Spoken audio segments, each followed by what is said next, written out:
నమస్కారం. Who penned Pushpanjali? Sri Vedantam Prahlada Sharma. In which raga and talam Pushpanjali is composed?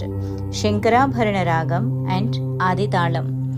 Who penned the traditional Kuchipudi dance item Ramu Pattabhisheka Shabdam?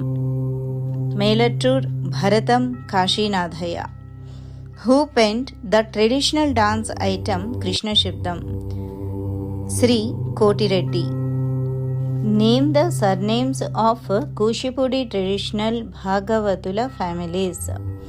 Bhagavatula, Vempati, Vedantam, Chinta, Pasumarti, Mahankali, Yeleswarapu, Dharba, Jyotsula, Hari, Bokka, Vemu, Tadepalli, కానుపూర్, చెల్ల, పోలేపెద్ది, పెద్దిబొట్ల, ఓనుకుర్తి, వల్లభ జ్యోత్స్యుల.